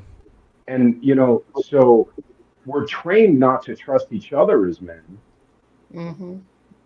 But we are trained very much to believe the women around us, especially when vulnerability or a perceived power imbalance is involved. But meanwhile, we go through our entire lives with that power imbalance and never see it. I think there's like a subconscious reconciliation of that sometimes that happens. I don't know It's what not the laws not a are. great feeling. I don't know what the laws are in your state, but in New York, I'm what they consider a mandated reporter. I am required by law, if a woman were to come to me in a crisis situation and even make a comment like, I don't feel safe with myself. I'm having mental health issues. I'm on edge. And we help her. If a man comes in the same way, crisis, and says, look, I'm not feeling myself. I don't feel safe. I need a place to go. I need help. By law, I'm required to do a safety check on their home to make sure the wife and children are okay.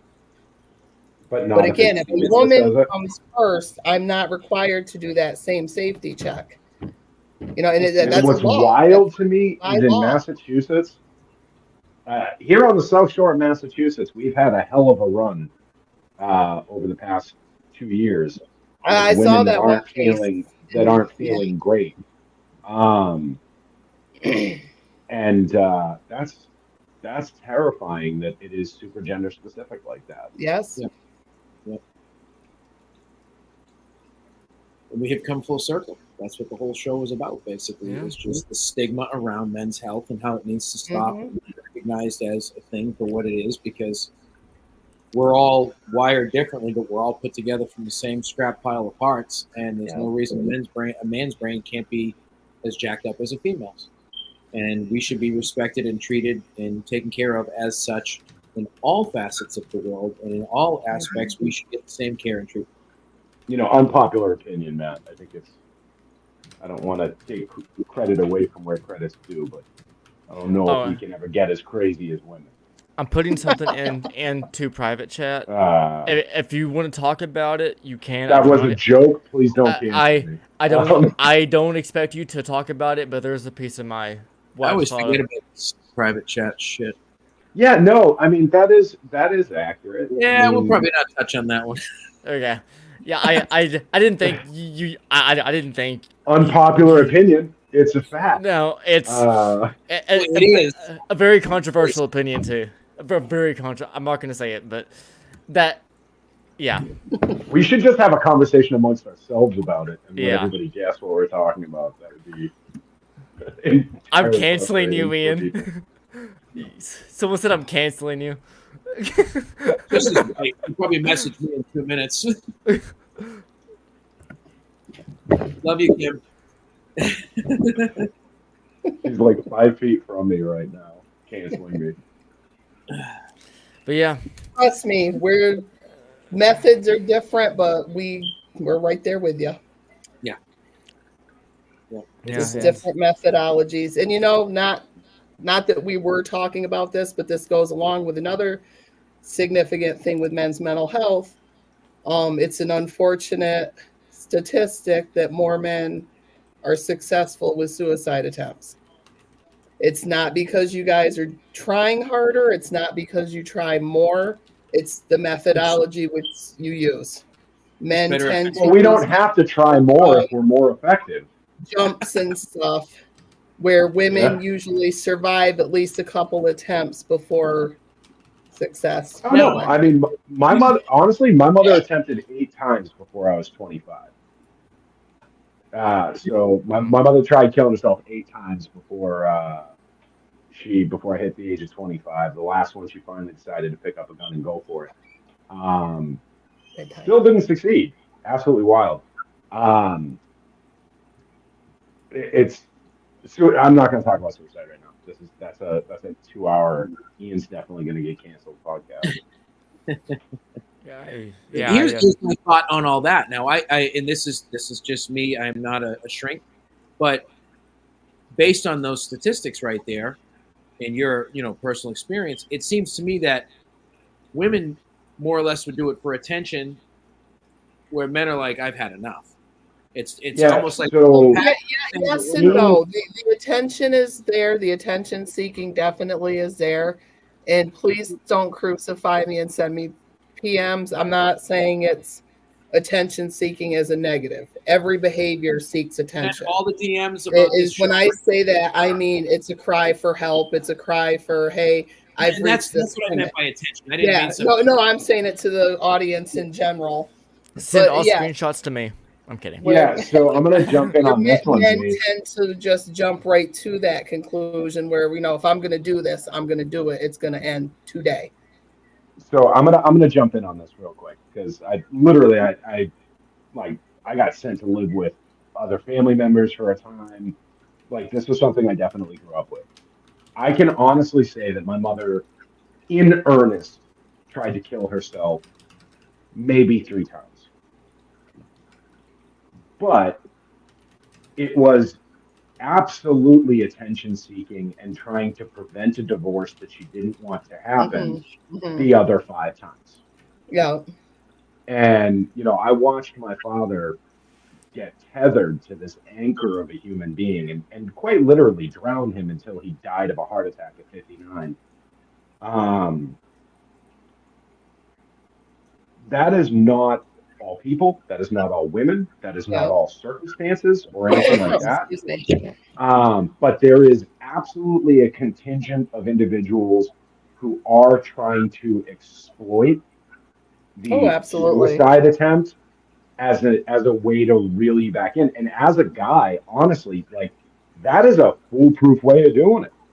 Yeah. We are bred protectors. We are biologically compelled to keep our partner alive. Mm-hmm. And if walking away means the partner dies, even if we are in a toxic situation, I have quite a few friends that have been in this circumstance. Yeah. They will sacrifice their own mental health, their own well-being and happiness because someone is utilizing that as a leverage point. Yeah. And I think we need to keep in mind too, anyone, despite the outcome, anyone that succeeds in a suicide, I think we need to remember to extend them grace. Mm-hmm. Because anyone that gets to that point is not in their right mind at that time. Right. There's not, your brain is flooded with dopamine, serotonin, whatever is going wrong. Those acts, when you're bored someday, because I'm not going to get into the dry chemistry of it, But look up some of the effects of these naturally occurring drugs. When you are at the point where you are committing, self murder, you're not in your right mind. If someone were to do some of these acts while they were drunk, while they were high on a substance, we would give them grace and say, well, they weren't thinking, they weren't in their right mind. Well, neither is someone whose brain has Yeah. kicked into high gear and flooded them with serotonin. You hallucinate. You have visual and audio hallucinations. You are not in your right mind. And I think we all need to just remind ourselves that and stop questioning the why, the where, the hows, because in that very second, that person themselves couldn't tell you either. Agree. Yeah. Hell, there's certain things in this world that I've just gotten like numb to at this point as well. Like I mean, hell, there's a song that I reference a lot. I'm sure you'll know it, Matt. Falling in Reverse, Drugs. Um, um, the opening line to that song is kill yourself is what they said to me. I'm already dead, just differently. And I'm like, yeah, to a lot of things in life, whether it's bullying or once you're older, harassment, um, or life circumstances that change, life occurrences that happen, um, I'm just numb to a lot of it now. Like hell, if if I meet someone now and I stutter in front of them and they question it, I'm just like, yeah. And then they it clicks in their heads like, oh, I probably shouldn't invest that. I'm so sorry. I'm like, no, it's not your fault. You didn't know, but if you want to ask, just ask. And sometimes secretly they have bad intentions and they keep doing it, and then I disappear without a trace, and I'm like, and you wonder why. But Good night. I'll I'm a very once you get to know me, if I don't see you every day personally in person, once you get to know me, I'm a very blunt person. And same with Ian too. If you need to tell me to do something, show me how to do it, or if you have a task that I do not know how to do it at all and I need to learn from scratch, you have to give me every single aspect of what I am doing. Because if it's your task you want me to do, if you give me bullet points and say, now figure out the rest, no. No. Be blunt. Just give me the shit and I'll do it. Because once you tell me every single fucking aspect, I will do it flawlessly. And that's how I am to other people. I'm going to be who I am. I'm going to do everything as I will. If you like it, stick around. I'd love to have you. If not, we can be Godspeed. acquaintances. But good job. Yeah, good. But yeah. Like a lot of, I've had a lot of people, and this isn't a suicide thing, but still here for those who need it. I've had a lot of people in my life pass away, from grandfathers and grandmothers, to friends in high school, to uncles, and so at this point, I have to really, really, really think about death for me to even cry. And it's just because I know that's not how I was taught. It's just, and especially with like human tragedies in this world, right? Large human tragedies. Every time I hear about something like that now, it's not like it was a decade ago. It's like, oh my god, that's the first one in 8 months. It's fucking sad, but hard That's to where say. But social media is a double-edged sword. We hear too much back in Yeah. here I go again. When I was your age, we had to read a newspaper. I knew what was happening in 3 counties around me, but I didn't know about, a stabbing in Idaho. You didn't hear about it. Now, someone farts sideways in Missouri, and there it is on my Facebook feed. There's really no Farts- escape. Fart sideways. I've never heard of that one, but I like it. What happens if they fart vertically? Yeah. Like ass up face. you know, Well, now that's I'm how gonna you be- naturally. No, Yeah. Trevor, that's how you already fart. If you think about it, your ass crack is already vertical. Fart sideways, one must position themselves okay. appropriately. There you go. Thank you, Ian. I can always count on you to See, Help me Ian out. has Ian has that fartology. It's like on cue. To start a religion. Ian has a knack Sorry. for listening to my raves and clearing it up a little bit when I start going off on a tangent or getting a Your little bit raves. too vested. No worries. It was actually that was an awesome trip up to Wilson this past October. That was a lot of passion. It was always a pleasure. We have been live. And again, I think the 50 big thing here is somehow to Matt, was this stop supposed to it. be an hour? Was this supposed to be 8 to 9? I never want to do a show longer than an hour, and it just never works.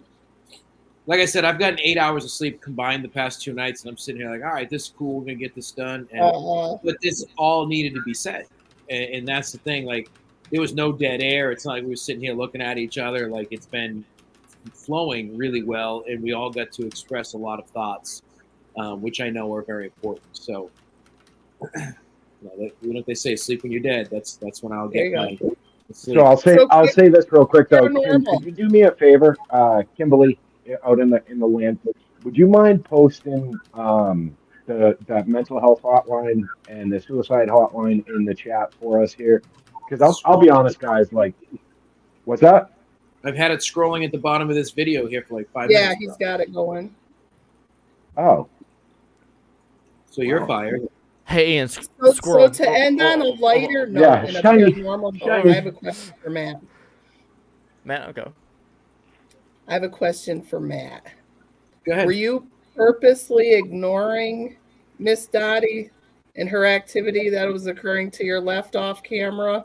Or were you just kind of focused on your chatting? Left over here. This is, our left. Your- Yeah, that one. You're Or right. left? I do not pay attention to anything going on around me in this house at all. Well, it's kind Well, of I saw a shadow move after you winked, Matt. Was that a ghost shadow after that you was just winked and nodded? It Okay. was what? Did you actually see something back here? I see it and sense. On a couple occasions when you got quiet, I could feel her kind of getting up close to you. And you felt it at one time, but you didn't say anything. I don't know if you were purposely ignoring her or just going into your mad denial. It was probably a combination of both. I've She gotten so likes used to adjust your hoodie like it's a collar, like it's a man's collar. And she does it just ever so subtly. Like a habit, like a mom would. You Head, Dorothy. What the fuck? you have a new lady of the house, Matt. Oh, this house is loaded with spirits. I moved into this. This is the other haunted location we do events out of. I live here now. That's my life. So I live here now. Did you That's a phrase. did you sell the house? What's that? Sell the house? Which you house? You have a house, right? This is where I live now. I had an apartment that I Oh, moved, and then I was running events here, and I was like, hey, why not live here? So when you have events there, do you have like a separate bedroom that you go into whenever you want to have your own piece? People pay extra to investigate my bedroom, and it's only open to females. The fee is surprisingly low. You can find it at the Warner Paranormal Preservation Society. It's booked out weekly. And this is why we don't go past an hour, folks, because this is the shit I start saying. That's how those rumors start, Matthew. It's 500 It's not a rumor if it's true. Ian, Kim just sent me $500. What's that about? I fucking hell. Good luck, buddy. It's 400 That's a rodeo you don't walk away from, sir. It's $400 a night to rent out the building. Then it's $410 a night if you want the building and his room. Yeah, I mean, so to actually answer your question in a normalish light, the only normal way I know, my bedroom it can be investigated. And this is across the board level normal conversation. It can be investigated. If people do an overnight here, I usually just go. I'm usually working anyway, so I'm usually not even here. But I'll just be like, hey, I'll be home around like 12:30. I'm not going to bother you. I'm just going to go to bed, and it works out just fine. Gotcha. My bedroom happens to be like one of the least active rooms because I tell them don't fucking come in here ever. But they do still show up once in a while. I know it was. And So- to be honest, we don't charge extra for Matt's room even after he gets home. All it takes is a 6-pack of White Claw, and you're in. It doesn't take anything. It just takes a wink and a smile at this point. Yeah. So what's your day job? Like what's your main job? I guess. My day job is I set tombstones in cemeteries. Oh shit. Yeah. So fit for an autopsy isn't just a band to you. It's a way like No, it's a client base. yeah. I'm never going to be out of work. Let's put it that way. So you said you have three jobs. So you have the security at the security at concerts. You bury bodies, and what's your third one? I don't bury bodies. I put in the monuments only. Okay. My other job is personal trainer. Okay. So I own my own training studio. Oh, so you have the whole like life cycle. I will get you fit. Then once you're fit, I can train you to mosh, and I'll watch out. But if you die in the mosh pit, I also got you. And then I can research you as an investigator. Yeah. Yeah, I've got all the covered.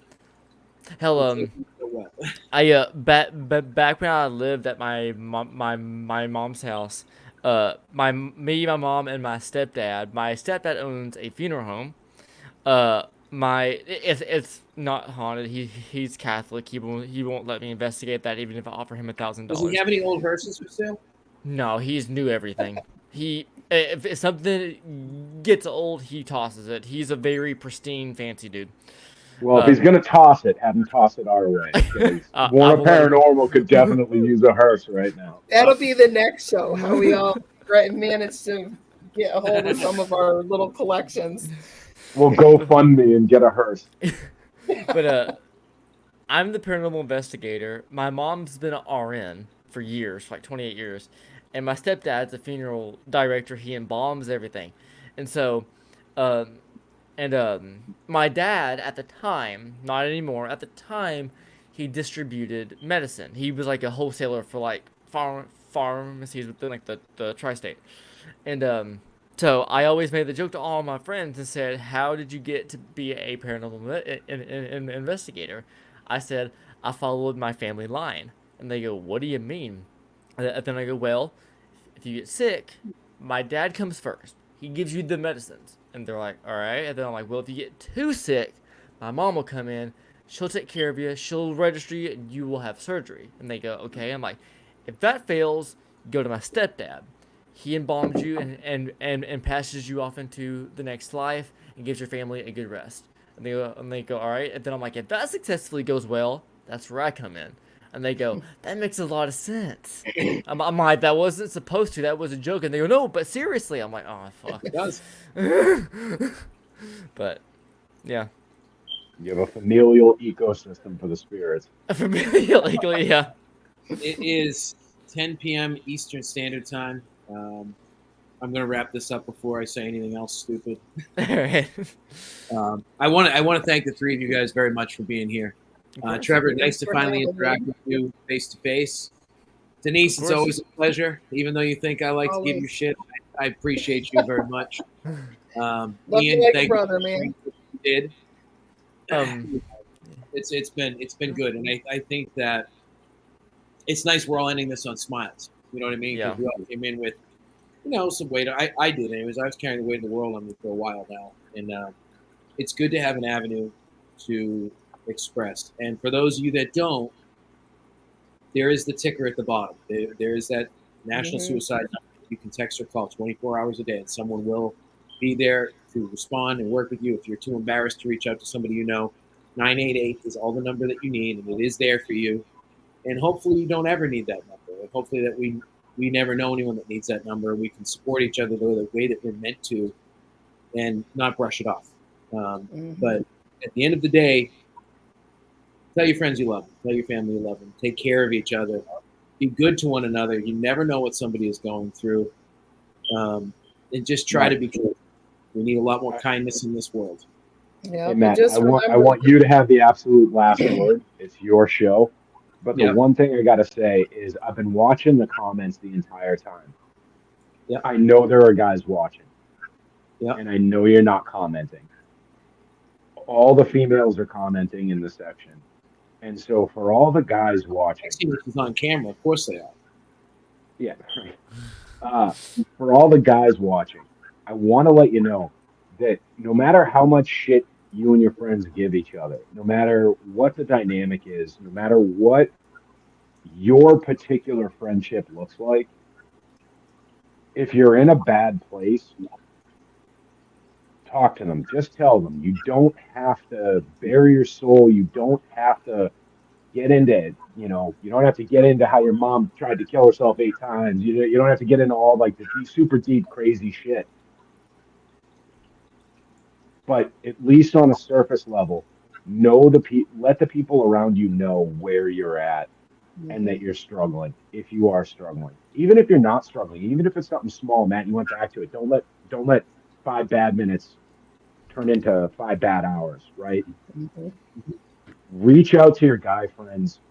We are belligerent, we are belittling, we are brutal, we are blunt, but at the end of the day, we have your back. Mhm. We will be there for you in the ways that we know how. So even if you feel shitty and you don't think you have a guy friend to talk to, I promise you, the moment you reach out and you expose that little bit and it's real and it's not playful and it's not a joke and it's serious, your friends are going to rally around you and give you that opportunity to really talk. Matt, you've done that for me a few times. I have other buddies that have done the same. It, and it's the people that I give the hardest time to that I'm there for the most. And it's the people that are the hardest on me that are there for me the most. So please, please, please, please, from someone that has been in dark places, that have contemplated self-harm, that has fought with self-harm, just reach out to somebody close. And I know we have a viewership that's more than the 4 women that are in the comments section. Please don't stay silent. And And real quick, my ladies, my girls, take steps back. Deep breaths. If your man tells you that he needs space, it ain't always about you. Let him have that space. Let him go for that walk. You don't have to go through his phone. Give him his privacy and let him deal with shit. He doesn't need you poking the bear. Sometimes it is just all about them and their needs, and let it be. though, I mean, I guess the only thing that I can really say differently than everyone else, because everyone else pretty much nailed it on the head, is just I've been I've held on to stress. I've held on to baggage. I've held on to mental worries, to I've held on to judgmental situations, all of that for so long. I've thought people hated me when they didn't. I thought people were going to drop me when they weren't. I thought people didn't care when they did.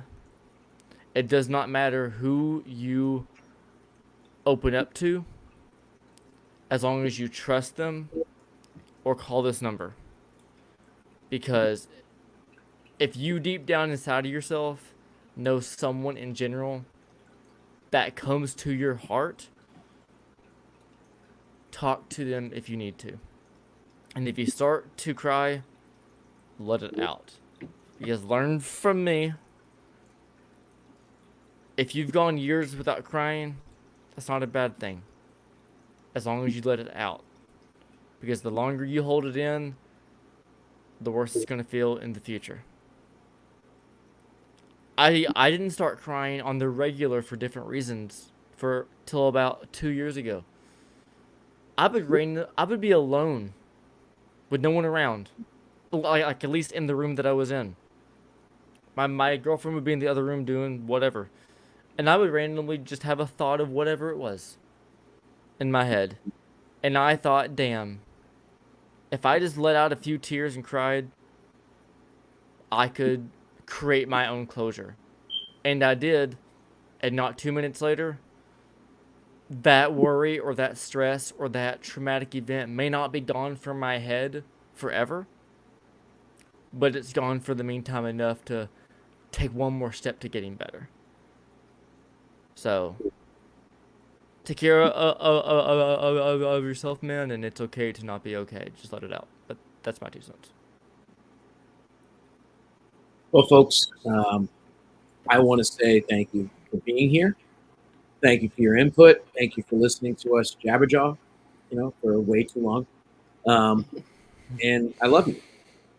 People haven't told you that today. I love you. I You've love ever you been too. there for me.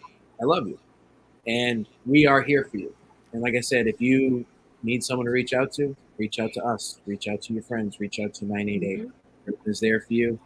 I'm going to sign this thing off. I don't know when the next unpopular opinion will be. Probably a month, 6 weeks. Depends on what kind of topics come up. But these shows are made possible by you guys and the interactions. Rob, Sarah, the Get Haunted Network, we appreciate you for letting us have this platform. Even though I kind of strong-armed them into it and said I'm going to do it anyways. But I can't take life too seriously all the time, so I want to end on some good notes with some smiles and with my friends here. And we want to thank you guys for being here, and just know that you're never alone, and we are always here for you. On that note, enjoy the last 2 hours of this Woo Wednesday. Crank up some tunes and go to bed on a happy space. And we will see you here on this network very soon again. I'm very sure of that. So, love you guys. Thank you. Love Love you you too, man. too. Love you.